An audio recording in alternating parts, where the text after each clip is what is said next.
All of my content is also posted on 5colorcombo.com, a great website for all of your Magic the Gathering needs, including articles, podcasts, and custom Magic the Gathering tokens and playmats. As a subscriber to my channel, you can use the discount code NEEDSAHONE5 for a 5% discount in their store. You can find the link in the description below.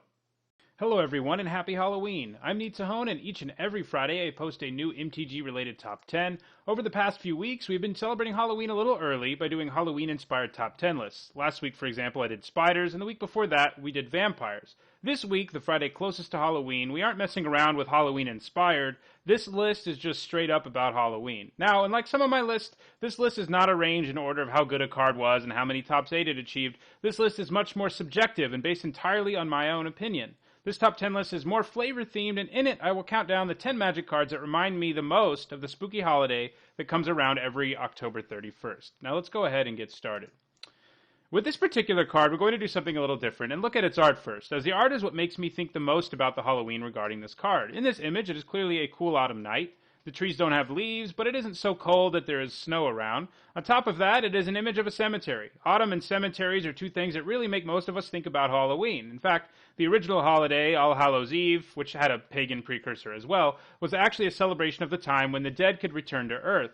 In Catholicism, this involved closer communion with the saints who have passed away, so cemeteries have a permanent place in our minds when we think of Halloween. They are spooky places that serve as a kind of threshold between our world and the next world. The people who are buried there are no longer among us, but their remains and their memory remain on Earth, and that is what their gravestone symbolizes. So what card is this? If you haven't guessed already, it is Woodland Cemetery, a land I'm willing to give the title of Halloweeniest Land, though Ghost Quarter is a close second. Now let's go ahead and move on to number 9. So cemeteries are pretty important to Halloween, but so are ghosts. One of the most frequent costumes you will find at this time of year is a ghost costume. And of all of the ghosts in Magic, Bloodied Ghost reminds me the most of Halloween. Once again, we have a tree without its leaves in the background, indicating that it is the right time of the year, and the bloody nature of this ghost makes it just a bit creepier than the other ghosts in Magic, invoking in my mind images from horror movies and Gothic literature.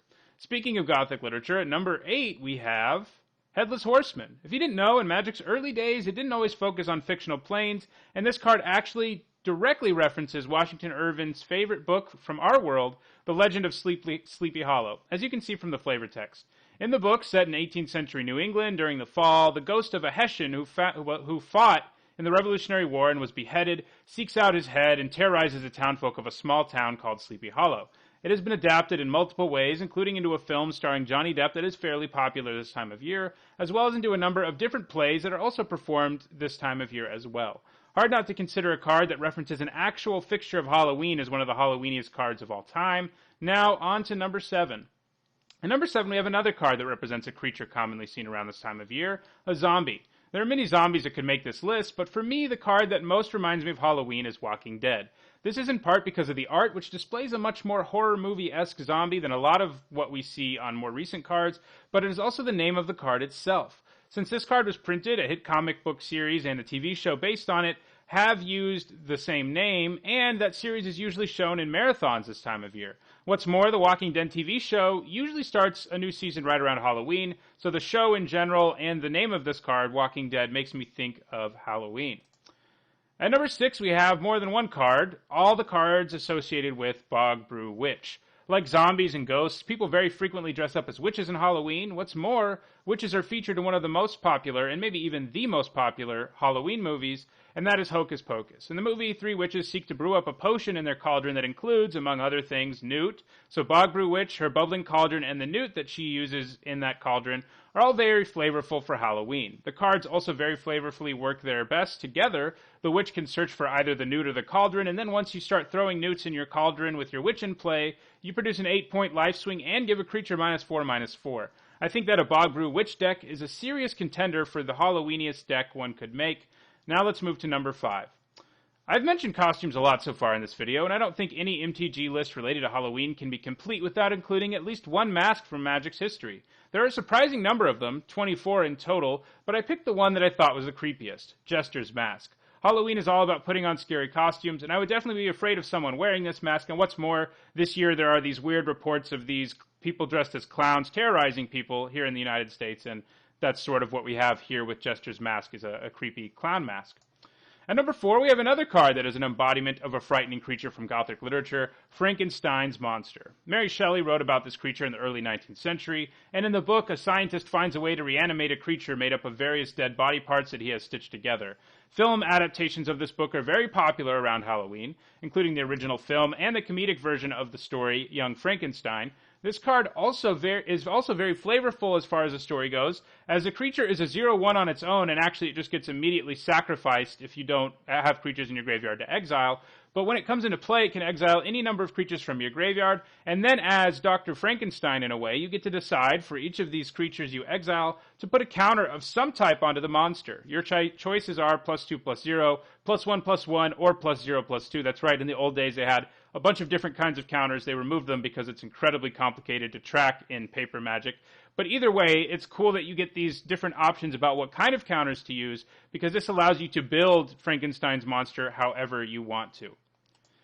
At number 3, we have another card that shares a name with something from Halloween pop culture, Dawn of the Dead. The card art itself is already very Halloweeny. As mentioned earlier, zombie films and other pop culture are very popular in general, and even more so this time of year, but this card shares a name with one of George A. Romero's films. Romero is responsible for creating the first modern zombie apocalypse movie as we think of it with Night of the Living Dead, and Dawn of the Dead was one of that movie's sequels. This card is also quite flavorful, as it provides an endless stream of the undead from your graveyard as long as it remains in play.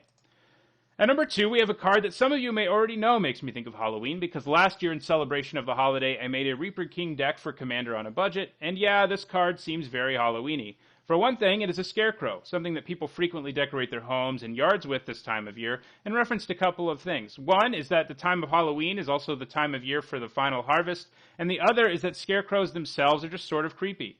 They resemble a person in an attempt to scare birds away from crops, but we know they aren't people, yet there is something that is unsettling about them. Animated scarecrows have been featured in horror movies and TV shows as a result, and that's what Reaper King is, a living scarecrow. Now, of course, other scarecrows are around in Magic, but this one has a freaking rotting pumpkin for a head. With pumpkins being a fixture of Halloween, the card also reminds me a little bit of Jack Skellington from Nightmare Before Christmas, and man, would an altar of Reaper King to look more like Jack be a cool one. Well, now it's time to move to number 1, to the card that is the Halloweeniest in the history of Magic, and to be honest, it isn't especially close, because no card can embody Halloween any more than this one can, and that is All Hallows Eve. That's right, there is a Magic card that basically is Halloween.